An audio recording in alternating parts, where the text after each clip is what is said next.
Bon matin tout le monde. Hey, je veux juste commencer, c'était pas planifié, là, mais juste dire premièrement à quel point on est béni à Acts 21. J'écoutais la musique, puis je peux vous dire, j'ai voyagé un peu dans ma vie, j'ai été dans différentes églises. Il y a bien des églises qui n'ont pas ce qu'on a. Bien des églises où ce que la louange, c'est une personne avec une guitare qui fait ça semaine après semaine de manière très fidèle, ou une personne avec un clavier. Même l'église de mes parents à Trois-Rivières, eux autres, c'est des chants préenregistrés, puis le monde font juste de chanter un peu. On est-tu bénis pareil d'avoir le band qu'on a? Est-ce qu'on peut les remercier? Je remercie le Seigneur qu'on a des gens qui se dévouent semaine après semaine pour nous conduire dans l'adoration. Et puis ce matin, je veux vous dire, peu importe d'où vous venez, peu importe la situation dans votre vie, peut-être que vous êtes dans une situation où la vie va relativement bien. Peut-être que ça fait même bizarre parce que la vie, vous vont dire que ça va bien, c'est calme. Peut-être que vous êtes à l'autre extrême puis il n'y a rien qui fonctionne. Votre vie amoureuse, il n'y a rien qui fonctionne. Vos enfants ne vous parlent plus, puis il y a plus socialement, ça ne marche plus. Le travail, ça ne marche plus. Puis vous êtes au bout, puis vous êtes ici ce matin, vous êtes dans cette situation-là, ou n'importe où entre les deux. Dieu veut vous parler ce matin. Je crois vraiment que Dieu veut vous parler ce matin. Donc, on va prier avant de se lancer dans le message de ce matin. Seigneur, je veux te remettre tous les gens qui sont ici ce matin. Je te prie que tu puisses nous parler, tous et chacun. Je te prie que tu puisses nourrir ton peuple ce matin. Je te prie qu'on puisse sortir d'ici en disant « Wow, on a donc un grand Dieu ». Je prie tout ça dans le beau nom de Jésus. Amen. Imaginez-vous avec moi que vous êtes un Juif qui vit au 1er siècle. Vous vous appelez, mettons, Simon. Genre un nom de même. Et vous habitez dans le territoire de la Galilée, ce qui est sous l'emprise romaine au 1er siècle. Puis vous faites ce que vous avez toujours fait. Vous êtes à la pêche. Vous êtes à la pêche, c'est ce que votre père a toujours fait.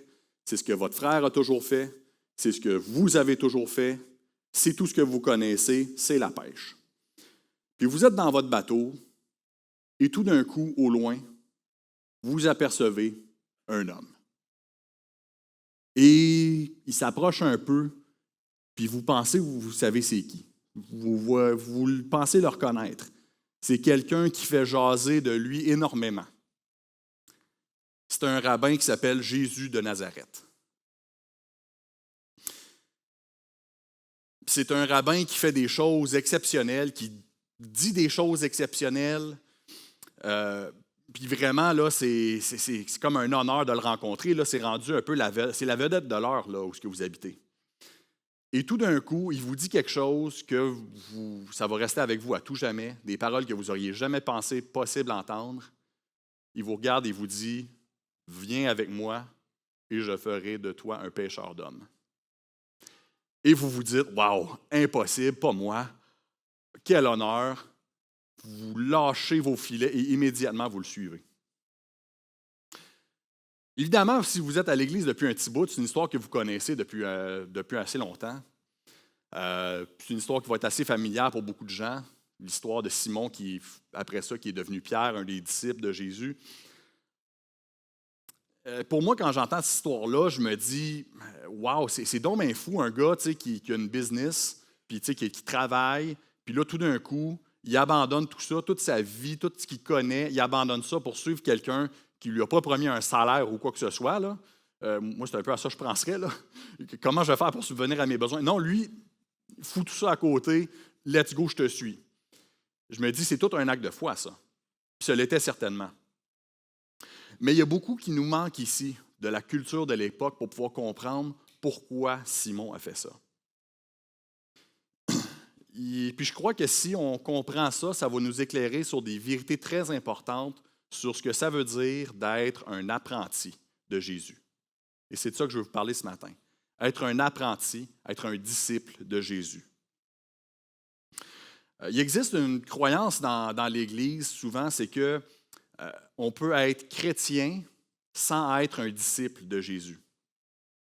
À l'école biblique, quand j'étudiais là-bas, je me souviens, la première semaine que j'étais là, le président de l'école avait fait une série de messages la première semaine sur le fait d'être disciple de Jésus.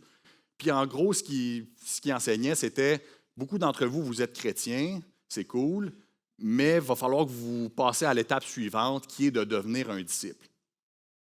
Puis là, à la fin de la semaine, il avait invité les gens, là, OK, bien là, s'il y en a qui veulent devenir des disciples, à cette heure, c'est le moment. Si vous voulez aller plus loin, si vous voulez prendre l'étape suivante, let's go, on devient des disciples. Ce matin, je veux qu'on regarde ça, je veux qu'on regarde ce que ça veut dire être disciple. Est-ce qu'il y a une différence entre être un disciple et être chrétien? Puis, pour faire ça, il faut qu'on regarde un peu ce que ça voulait dire d'être un disciple à l'époque de Jésus. Il faut qu'on comprenne un peu le background historique. On va se lancer un peu là, dans le système éducatif juif de l'époque. Ça peut sembler un peu bizarre a priori, mais restez avec moi, je vous promets, ça va être important pour comprendre bien ce que ça veut dire d'être un disciple, même aujourd'hui. La première chose à comprendre sur Jésus, à l'époque de Jésus, c'est que Jésus était un rabbin. C'est comme ça que les gens de l'époque de Jésus auraient compris, c'est comme ça qu'ils l'auraient perçu à cette époque-là, c'est que Jésus, c'était un rabbin. Pour nous, ce qui nous vient en tête, quand on pense à un rabbin, souvent ça va être des stéréotypes. Un monsieur avec un chapeau, une barbe. Donc, bon, c'est les rabbins à l'époque de Jésus ne s'habillaient pas comme ça. Donc, enlevez les stéréotypes de votre tête pour l'instant. À l'époque de Jésus, un rabbin, c'était tout simplement un enseignant, un grand enseignant, un maître enseignant. Jésus n'était pas unique pour ça. Il y avait beaucoup de rabbins à l'époque de Jésus. Les rabbins, c'était comme les enseignants de haut niveau à l'époque. C'était des gens qui étaient supposés être exemplaires dans leur marche avec Dieu, dans leur relation avec Dieu. Tous les rabbins avaient quelque chose qui les rendait un peu uniques, un style à eux, des anecdotes qu'ils aimaient raconter. Les rabbins aussi, ils allaient enseigner en paraboles, en énigmes. Encore une fois, Jésus n'était pas unique pour ça. Jésus, oui, enseignait en parabole, mais beaucoup de rabbins à l'époque enseignaient en parabole. Les rabbins aussi ils pouvaient provenir de familles riches, de familles pauvres, pas trop d'importance. Et aussi, les rabbins étaient pour la plupart des itinérants. Ils se promenaient d'une ville à l'autre, puis ils enseignaient un peu. Ils vivaient aussi de la générosité des gens. Ce n'étaient pas des gens qui avaient un salaire fixe. Ils allaient dans une ville, commençaient à enseigner là. Les gens qui étaient là leur donnaient un peu à manger, peut-être un endroit où s'héberger. Encore une fois, Jésus n'était pas unique pour ça. C'était exactement comment il vivait, Jésus. Les rabbins aussi avaient généralement un groupe de disciples, des gens qui les suivaient un peu partout puis qui apprenaient d'eux. Donc, dans tout ça, Jésus, c'était un rabbin un peu typique de l'époque. Mais où Jésus était unique, c'était dans sa manière d'enseigner, dans ce qu'il enseignait, dans ce qu'il disait. Je donne une couple de versets qui montrent que les gens voyaient que Jésus était vraiment unique pour sa manière d'enseigner. Luc 4, 22 nous dit « Et tous lui rendaient témoignage. Ils étaient étonnés des paroles de grâce qui sortaient de sa bouche. » Matthieu 22, 33 « La foule qui écoutait fut frappée de l'enseignement de Jésus. » Marc 1, 22 « Ils étaient frappés de sa doctrine, car il enseignait comme ayant autorité et non pas comme les scribes. » Jean 7, 46 « Les huissiers répondirent « Jamais homme n'a parlé comme cet homme. » Donc, dans tous ces versets-là, ce qu'on voit, c'est que Jésus était unique pour sa manière d'enseigner. Ce n'était pas juste n'importe quel rabbin.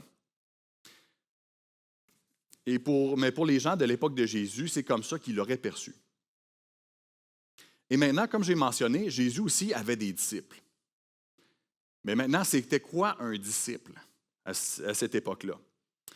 Beaucoup de rabbins avaient des disciples, mais il faut vraiment comprendre, pour vraiment aller comprendre c'est quoi un disciple, il faut vraiment que vous compreniez c'est quoi, dès le début, le système éducatif de l'époque des Juifs. Donc, à l'époque de Jésus, les enfants juifs ils étaient éduqués au Beth Sefer, ce qu'on appelle, donc la maison du livre. On peut mettre là, oui, c'est ça, parfait. Donc, tu commençais en bas quand tu avais à peu près 5 ans, tu commençais l'école. Tu commençais ce qu'ils appelait la maison du livre. Puis, ce qu'ils enseignaient là-bas, ce n'était pas les maths, ce n'était pas la science ou peu importe. C'était juste le sujet que tu apprenais, c'était la Torah. Donc, les 5 premiers livres de l'Ancien Testament, Genèse, Exode, Lévitique, Nombre, Deutéronome. Tu commençais ça à 5 ans. Et tu terminais ça vers l'âge de 12-13 ans. Et généralement, quand tu finissais à l'âge de 12 ou 13 ans, tu connaissais ces 5 livres-là par cœur. On apprend un verset à nos enfants par semaine là, à l'école du dimanche à Axmini. Eux autres, c'était vers l'âge de 12-13 ans, ils connaissaient les 5 premiers livres de la Bible par cœur, généralement. Et pour la plupart des gens, c'est là que ça s'arrêtait. C'était la fin de leur éducation. Et après ça, vers l'âge de 12-13 ans, dans la culture juive, à 13 ans, tu deviens un homme. Puis là, après ça, tu apprenais le métier de ton père, généralement. Donc, Jésus, dans son cas, il était charpentier. Pour d'autres personnes, tu t'en allais, peu importe le métier de ton père, forgeron, je ne sais pas. Ou sinon, si ton père était farmer, ben, tu allais cultiver la terre familiale. Par contre, il y avait seuls les garçons les plus prometteurs qui passaient à l'étape suivante, la maison d'apprentissage. Donc, vraiment, juste la crème de la crème des garçons qui allaient à la maison du livre allaient à la maison d'apprentissage. Et eux autres, ils étudiaient tout l'Ancien Testament, au complet. Et vers l'âge de 18-19 ans, généralement, ils avaient tout appris l'Ancien Testament au complet. Moi, je me souviens, quand j'étais jeune, là, j'allais à l'église. Une fois, on avait appris l'alphabet biblique. Donc, un verset qui commençait par A. A, c'était « Abstenez-vous de toute espèce du mal », je me souviens de celle-là. B, c'était, je ne me souviens même plus. Mais il y en avait 26, je me souviens que je me trouvais pas mal parce que je les avais tous appris. Le verset qui commençait par Z, c'était une affaire un peu nowhere, genre Zabulon, quelque chose en tout cas. Mais c'est ça. À eux autres, ils apprenaient tout l'Ancien Testament par cœur. Et après ça, encore une fois, la majorité de ces hommes-là, ils retournaient à la maison, commençaient une job, fondaient une famille. Seuls les plus prometteurs parmi eux, ils passaient à l'étape suivante, qui était de devenir disciple d'un rabbin. Pour faire ça, ce qu'un homme devait faire, c'est qu'il fallait qu'il se trouve un rabbin qui serait prêt à le prendre comme disciple. C'était un peu comme être admis dans une université super prestigieuse. Ce qu'il fallait que tu fasses, c'est qu'il fallait que tu voyages un peu, il fallait que tu trouves un rabbin que tu trouvais bien intéressant. Puis là, après ça, il fallait que tu ailles le trouver, parce qu'il n'était peut-être pas dans ta ville. Peut-être qu'il fallait que tu fasses un voyage, il fallait que tu ailles le trouver. Puis là, après ça, il te passerait une entrevue. Puis là, il te poserait quelques questions, du genre, dis-moi, à quelle fréquence est-ce que tu pries? Dis-moi, c'est quoi ton avis sur les Néphilim dans Genèse chapitre 6? C'est quoi ton avis sur n'importe quel sujet théologique controversé de la journée? Et puis, si le rabbin te trouvait assez intelligent, assez allumé, assez cool, il te dirait quelque chose du genre, viens et suis-moi. Et là, tu devenais son disciple. Et encore une fois, ce n'était pas garanti. La plupart des rabbins avaient beaucoup de gens qui venaient les voir pour demander d'être leurs disciples, et la plupart des gens se faisaient refuser. Donc, c'était vraiment très, très prestigieux de pouvoir devenir disciple d'un rabbin. Et là, à partir de là, quand tu étais disciple du rabbin, tu passais tout ton temps avec ton rabbin. Tu étais là avec lui 24 heures sur 24. Il n'y avait pas de cours à suivre. C'était pas comme nos milieux occidentaux où on a un cours puis on se bourre le crâne. Non, le cours, c'était la vie. Tu étais avec ton rabbin 24 heures sur 24, 7 jours sur 7. Tu le suivais. Ils voyageaient ensemble, ils mangeaient ensemble. Il y avait même une expression à l'époque qui était que le disciple était recouvert de la poussière du maître. L'idée, c'est vraiment, il était tellement proche là, que la poussière du maître tombait sur le disciple. Donc, ils partageaient même la même poussière. Là. Il y avait la même odeur. C'était vraiment ça l'idée. Une belle image. L'idée, quand vous comprenez, là, c'est que tu es tellement proche du rabbin que tu deviens comme lui. Là. Donc, vraiment, c'est le but du disciple. Après ça, c'était qu'il adoptait même la manière de parler de son rabbin, les mêmes tournures de phrases, tout ça. Il essayait de devenir comme lui. Puis après, une période de généralement quelques années, le disciple devenait un rabbin lui-même. Le rabbin allait lui dire quelque chose du genre « C'est beau, t'es prêt, vole de tes propres ailes, tu es maintenant un rabbin ». Et même à ça, ce n'était pas tous les rabbins, les disciples qui réussissaient à passer à travers du programme. Donc vraiment, on voit que devenir un disciple, c'était quelque chose de très prestigieux. Mais c'était ça, être un disciple. Dans le fond, c'était vraiment, quand tu étais un disciple d'un maître, tu étais toujours avec ton maître, tu essayais de devenir comme lui, puis après ça, tu allais puis tu faisais la même chose que lui. Donc, si je peux résumer, être un disciple, c'est, d'être avec ton maître, de devenir comme lui et de faire comme lui. C'était ça, être un disciple à l'époque de Jésus, et c'est encore ça, être un disciple de Jésus. Être un disciple de Jésus, c'est quelqu'un qui est avec Jésus, qui devient comme lui et qui veut faire ce qu'il fait. Tout ça, on le connaît quand même assez instinctivement, de manière assez naturelle. Mon garçon, il y a 4 ans, il a commencé la maternelle 4 ans cette année. Puis c'est drôle, à l'école, après quelques jours à l'école, il a commencé à nous parler d'un ami qu'il a rencontré à l'école. Puis là, son ami qu'il a rencontré, il est un petit peu plus grand, il est tellement cool. Puis mon garçon veut tellement faire comme lui. C'est vraiment drôle, là, il veut toujours, il nous parle tout le temps de son ami, il veut toujours être avec. Il veut tout faire comme, il veut devenir comme son ami. Il veut tout faire les mêmes mauvais coups que son ami. Mon garçon, c'est un disciple. C'est vraiment la même affaire. Tout ça, c'est assez naturel. C'est ça, un disciple. Et Jésus nous appelle encore aujourd'hui à être ses disciples. Le disciple, ce n'était pas juste réservé pour les gens, les 12 personnes qui étaient avec lui dans le Nouveau Testament. Il nous appelle encore aujourd'hui à être ses disciples.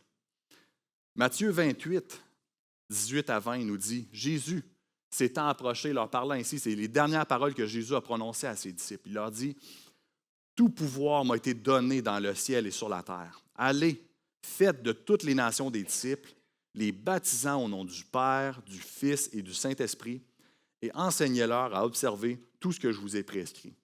Et voici, je suis avec vous tous les jours jusqu'à la fin du monde. Jésus nous appelle encore à être des disciples aujourd'hui. Des disciples, ça fait des disciples. Et les disciples, ça continue de faire des disciples. Encore aujourd'hui, nous, à Acts 21, le 29 mars 2026, la bonne date? Je pense que oui. En tout cas, dimanche, aujourd'hui, Dieu nous appelle encore à être des disciples de Dieu. Chaque personne ici est appelée à être un disciple de Jésus. Maintenant, il y en a peut-être que vous vous dites, c'est beau être un disciple, là, mais je suis déjà chrétien. Comme j'avais dit tantôt, là, c'est beau être disciple, mais être un disciple, mais je suis déjà chrétien. Est-ce que j'ai vraiment besoin d'aller plus loin? Il me semble que ma vie est pas mal occupée déjà. Est-ce que c'est vraiment nécessaire de faire cette étape suivante-là? Pas besoin de se compliquer la vie. Crois au Seigneur Jésus, tu seras sauvé. Pas besoin de s'engager toute notre vie là-dedans. Premièrement, il n'y a rien d'autre. Jésus n'a jamais demandé aux gens de devenir chrétiens. Je ne sais pas si vous savez, là, Jésus n'a jamais prononcé le mot chrétien.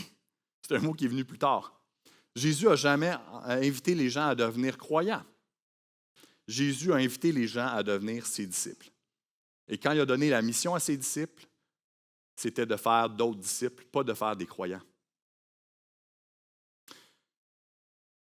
Notre problème, c'est que dans notre culture d'église moderne, on a un peu créé un monde où on peut être chrétien sans être disciple. Chrétien sans être trop engagé. Des fois, vous connaissez, là, au Québec, là, on parle souvent de gens qui sont croyants non pratiquants. Ce que j'ai toujours trouvé un peu drôle, tu es comme un végétarien non pratiquant.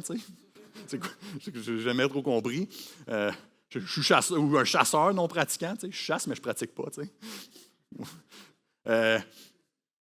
Dans nos églises, aussi, souvent on va dire un chrétien engagé ou un chrétien pas trop engagé. Nous autres, on comprend ce que ça veut dire. C'est quelqu'un qui croit aux doctrines fondamentales, mais que ça ne fait pas trop de différence dans sa vie. Il vient peut-être à l'église, mais ça ne fait pas trop de différence. On a vraiment créé dans notre monde occidental un monde où on peut être chrétien sans être disciple de Jésus. Puis être disciple, suivre Jésus, c'est vu comme une étape supplémentaire pour ceux qui veulent aller plus loin. Là, t'sais. Mais si tu veux juste aller au ciel puis rien d'autre, là, ben, fais juste de suivre quelques croyances de base, puis tu es correct. Ça m'avait marqué, j'étais en vacances en République dominicaine v'là une couple de mois. Ça m'a marqué comment que là-bas, tout le monde est chrétien. T'sais. Tu te promènes, puis là, tu vois sur les camions, c'est écrit « Siempre con Dios », toujours avec Dieu. Puis là-bas, tout le monde va à l'église. Il y avait un gars qui travaillait dans le petit complexe où je restais. Puis lui, c'est vraiment, tu lui demandais comment ça va. Ah, ça va, grâce à Dieu. Il me dit ça. Puis vraiment, mais après ça, il s'en va fumer du pot. Puis il s'en va faire un peu ses affaires. Bon, je ne sais pas trop quel impact ça avait dans sa vie. Mais bon, mais il est chrétien. Mais puis j'avais une conversation avec mon père qui était là-bas aussi, puis il disait ah oui, tout le monde là-bas, tout le monde ici est chrétien, c'est le fun. Puis mais tu sais, j'avais dit oui, mais tu sais, le monde ne sont pas engagés, tu sais, est-ce qu'on peut vraiment dire qu'ils suivent Dieu? Mon père avait dit oh non, mais tu sais, Dieu va les accepter pareil. Est-ce que c'est vraiment ça que Dieu les appelle à faire? C'est un problème si on enseigne l'Évangile comme ça, qu'on peut juste faire le minimum de croyances, puis on est accepté par Dieu. C'est un problème parce que c'est un peu de la fausse présentation. On dit aux gens, OK, crois en Jésus, puis c'est tout. Puis après ça, les gens arrivent à l'église, puis là, on leur dit, OK, là, il faut que tu t'engages. Et là, on est surpris que les gens ne sont pas engagés ou des gens s'en vont. La réalité aussi, c'est que de dire à quelqu'un à l'époque de Jésus, crois au Seigneur Jésus et tu seras sauvé, ça avait une tonne d'implications pratiques. Quand l'apôtre Paul a dit à un gardien de prison, crois au Seigneur de Jésus, tu seras sauvé, ça avait une tonne d'implications pratiques pour sa vie. Il savait que ça voulait dire qu'il fallait qu'il s'engage toute sa vie. Donc Jésus a demandé aux gens d'être ses disciples. Jésus a demandé aux gens d'être ses disciples. C'est un très haut niveau d'engagement. Juste pour marteler le point un peu, Luc 9, 23, c'est Jésus qui parle. Il a dit, puis il dit à tous, si quelqu'un veut venir après moi ou être mon disciple, qu'il renonce à lui-même, qu'il se charge chaque jour de sa croix et qu'il me suive. Très haut niveau d'engagement. Jésus n'a pas ensuite dit après ça, mais en passant, si vous ne voulez pas me suivre, si vous ne voulez pas faire tout le portage de croix et tout ça, là, il y a quelque chose de plus simple. Soyez juste croyants. Soyez juste chrétiens. Vous avez juste à vous présenter à l'Église là, une couple de fois par année, puis c'est correct. T'sais. Mais pour ceux qui veulent aller plus loin, ben là, OK, on va parler de la croix et tout ça. Là. Non, Jésus n'a pas dit ça. Jésus a dit, si quelqu'un veut me suivre, qu'il renonce à lui-même, qu'il se charge chaque jour de sa croix et qu'il me suive. Qu'est-ce que ça veut dire, renoncer à nous-mêmes? Ça veut dire que quand il y a quelque chose que Dieu veut, puis que toi, tu veux le contraire, avec qui est-ce qu'on va? On va avec ce que Dieu veut. Un bon exemple de renoncer à nous-mêmes, si vous travaillez dans une entreprise puis vous avez un gros client très important qui est très demandant, puis il veut quelque chose, puis ça ne vous tente pas, on renonce à nous-mêmes. On y va avec ce que le client il veut. Ou si vous avez un enfant, mon garçon a pogné une otite cette nuit, c'était vraiment le fun. Ça a demandé de renoncer à nous-mêmes. Ma femme a été très gentille. Elle savait que j'avais quelque chose d'important à faire à matin. Ma femme a renoncé à elle-même cette nuit. Ma femme n'a pas dit, quand il s'est mis à pleurer parce qu'il avait mal à l'oreille, elle n'a pas dit ah, OK, bon, là, mon garçon, on va chercher un compromis. Tu sais. Je vais venir une fois sur deux quand tu pleures. Va chercher les Tylenol toi-même. Non. Elle n'a pas fait ça, là. Elle a renoncé à elle-même. Toutes les fois, 100%. Mon garçon, lui, il pleurait, elle voulait dormir. Mais à 100% des fois, quand il pleurait, elle est allée avec lui. Ça, c'est de renoncer à soi-même.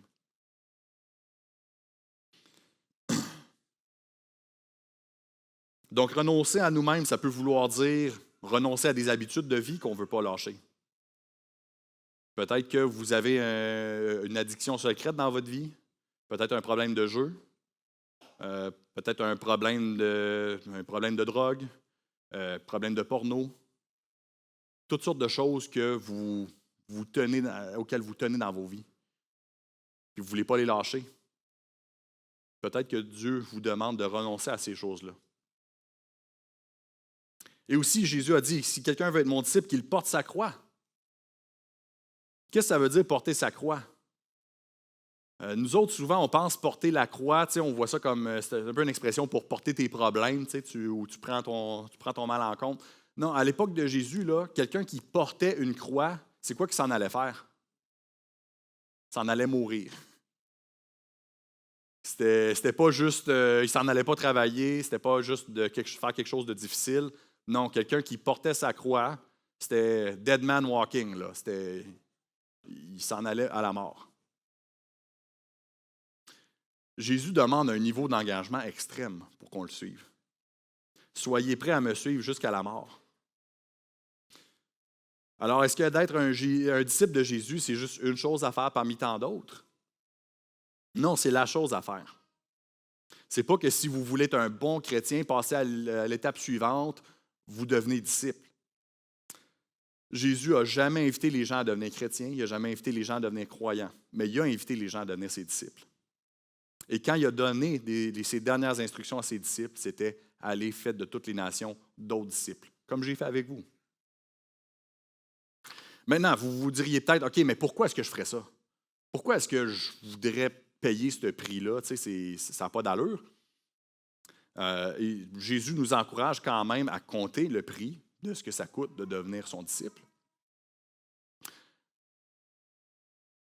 Ce que je veux qu'on comprenne, c'est que c'est un privilège. Rappelez-vous, c'est un privilège et c'est un privilège de pouvoir devenir comme Jésus. J'y reviens. Mais je pose la question, qui peut être un disciple de Jésus aujourd'hui? Qui peut être un disciple de Jésus aujourd'hui? Est-ce que d'être disciple, c'est réservé à une élite? À l'époque de Jésus, comme j'ai déjà mentionné, être disciple d'un rabbin, c'était quelque chose de très exclusif. Il fallait que tu ailles voir le rabbin, il fallait que tu l'impressionnes. C'était comme être admis dans une université comme Harvard ou Oxford ou peu importe. Là, c'était une élite, là, c'était les meilleurs. Tu n'allais pas juste là parce que ton papa avait bien de l'argent. Là. Non, il fallait que tu sois le meilleur parmi les meilleurs. Mais voilà en quoi Jésus est unique. Jésus y invite quiconque qui veut le suivre. Quiconque qui veut le suivre peut se charger de sa croix, renoncer à lui-même et le suivre. Jésus invite quiconque à le suivre de devenir son disciple. Si on reprend l'exemple de Simon, si vous vous remettez dans sa peau et vous dites, vous êtes juste un pécheur, vous avez grandi dans la culture juive, fait que vous êtes allé à la petite école, là.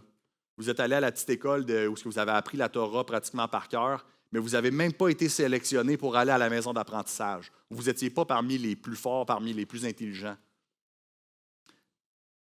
Si vous aviez voulu faire plus avec votre vie, ce n'est pas possible. Vous êtes juste un pécheur. Et là, Jésus, lui, il arrive et il vous dit, « Veux-tu être mon disciple? » Tu peux sauter le niveau là, de la maison d'apprentissage, laisse faire ça, là. Viens et sois un disciple. Quel honneur! Ce serait fou de ne pas lâcher ses filets. C'est pour ça que Simon a fait ça. Si je peux moderniser un peu, imaginez-vous que vous avez toujours voulu être, votre job de rêve depuis que vous êtes tout petit, c'était d'être prof à l'université. Prof de niveau universitaire.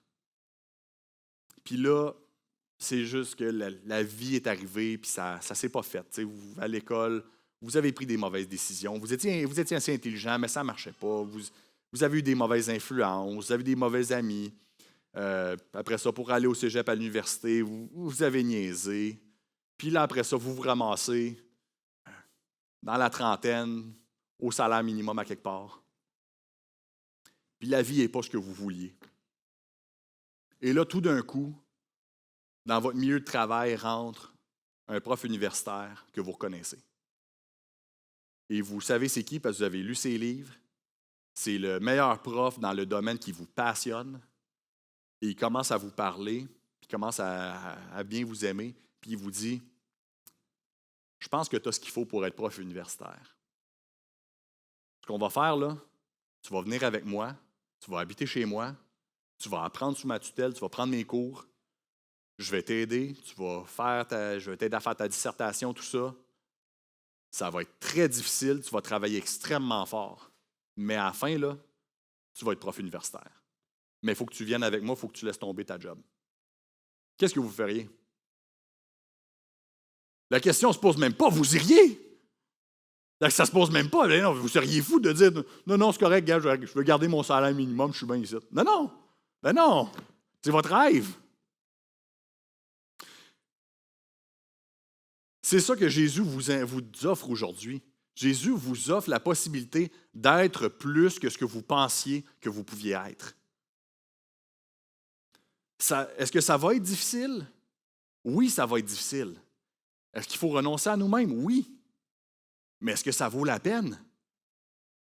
Oui, ça vaut la peine. Oh que oui, ça vaut la peine. C'est ça que Jésus a proposé à Simon et c'est ça que Jésus te propose à toi aujourd'hui. Deviens comme lui et de pouvoir faire sa mission. Et si Jésus veut que tu sois son disciple, c'est parce qu'il croit en toi. En vous invitant à devenir ses disciples, Jésus est en train de dire « Je crois que tu peux devenir comme moi, je crois que tu peux faire ce que je fais. » Comme dans l'exemple là, du prof universitaire là, qui dit « Je crois que tu as ce qu'il faut. » C'est toute une confiance. Là. Jésus est en train de vous dire ça aujourd'hui aussi. Je crois en toi, je crois que tu as ce qu'il faut pour devenir mon disciple, pour devenir comme moi. C'est à ça que Jésus vous invite aujourd'hui. Est-ce que ce n'est pas incroyable, ça? Jésus croit en tes capacités. Répétez-le avec moi, là. Jésus croit en moi. Jésus croit en moi. C'est-tu pas une belle vérité? Proclamez-le dans vos vies. Jésus croit en moi. Et je le répète, ce n'est pas que c'est facile d'être un disciple. Ça demande des sacrifices, ça demande du travail, ça demande de renoncer à soi-même. Mais à la fin, on peut devenir comme Jésus, vivre pour quelque chose de plus grand et accomplir sa mission. Au final, ça en vaut la peine. Et je vais terminer avec ça. J'invite le band à s'avancer. Donc, juste pour récapituler, c'est quoi ça veut dire d'être un disciple? Premièrement, soyons avec Jésus. La première chose d'être un disciple, c'est d'être avec Jésus. Soyons avec Jésus. La première chose, c'est juste d'être avec lui. Comme un disciple passait du temps avec Jésus, nous aussi, on passe du temps avec Jésus. Il faut être recouvert de sa poussière. On passe du temps avec lui. Comme on passerait du temps avec un conjoint ou un ami. On se voit, on se parle, on apprend à se connaître. C'est pas supposé être lourd. C'est juste d'être ensemble. Puis Jésus, on lui parle en lui priant. Puis la prière, c'est pas juste de déballer une liste d'épicerie de choses qu'on veut, c'est aussi juste de dire à Jésus comment on se sent. C'est quoi qui se passe dans notre tête, c'est quoi qui se passe dans notre vie. Si ça va bien, on peut lui dire. Si ça va mal, on peut lui dire. Jésus aussi, il va nous parler dans nos moments de prière. Des fois aussi, dans nos moments de prière, on peut prendre des moments où on fait juste rien dire. On écoute. That's it, on écoute. Puis des fois, il va nous parler.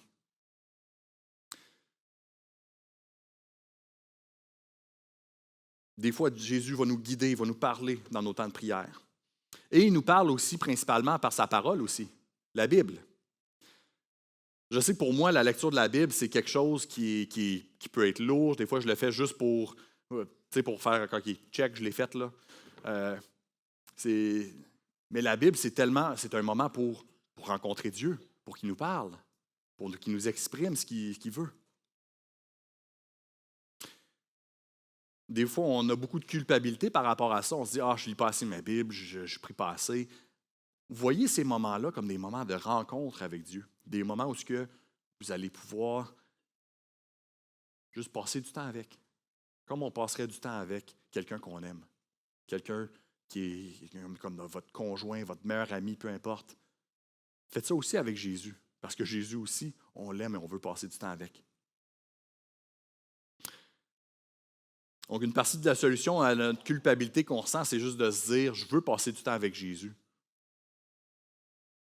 Je veux juste passer du temps avec, voir ce qu'il a à me dire. Pas besoin de se fouetter pour lire un chapitre au complet dans la Bible. C'est correct. Sois avec lui.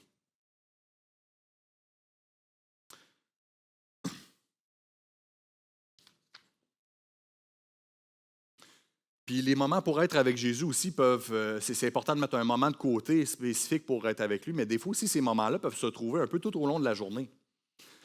Des fois, autrefois, il y a bien longtemps, dans l'ancien temps, là, dans l'ancien temps, genre de peut-être probablement 2007 et avant, là, on avait des moments de quelque chose qu'on appelait l'ennui. Aujourd'hui, on n'a plus tellement ça parce qu'aussitôt qu'on a un moment d'ennui, qu'est-ce qu'on fait? Tu sais, mettons, là, tu attends l'autobus, là, qu'est-ce qu'on fait?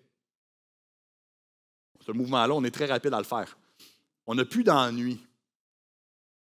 Peut-être que vous autres, ça vous est arrivé pendant le message un matin, j'espère pas. Mais tu sais, vraiment, on a cette habitude-là. Tu sais, aussitôt qu'on a l'ennui, on sort le téléphone.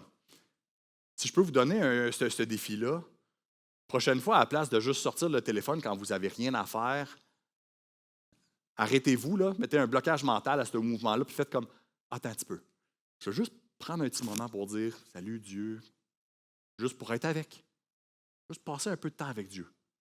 Les messages peuvent attendre, les réseaux sociaux peuvent attendre. Pas qu'il y a de quoi de mal à regarder vos messages sur votre téléphone, là, mais des fois, on peut mettre ça de côté et passer un peu de temps avec notre Père. Ensuite de ça aussi, devenons comme Jésus. Devenons comme Jésus.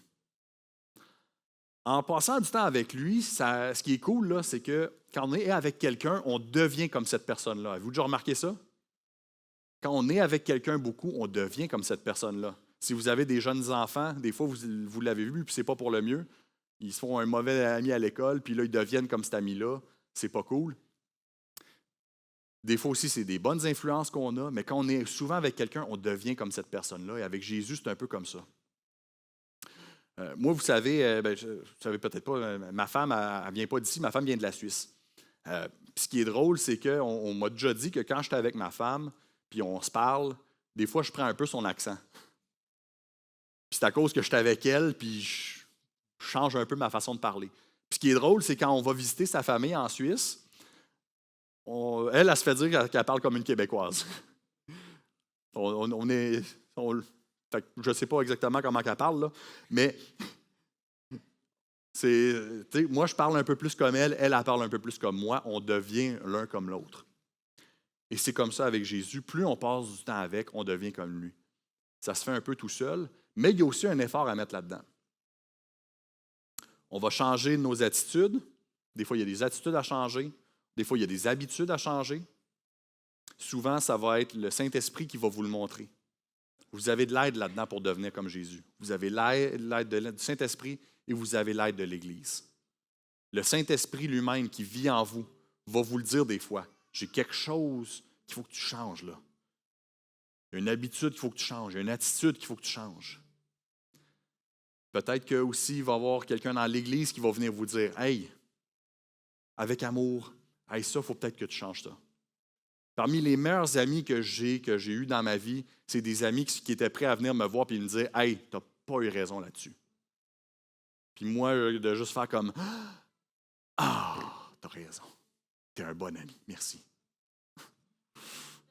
Non, je ne réagis pas tout le temps bien de même. Mais ça, c'est les meilleurs amis que j'ai, c'est les amis qui sont prêts à venir me voir et me dire, « Ça, c'était pas correct ce que tu as fait. » Avec amour.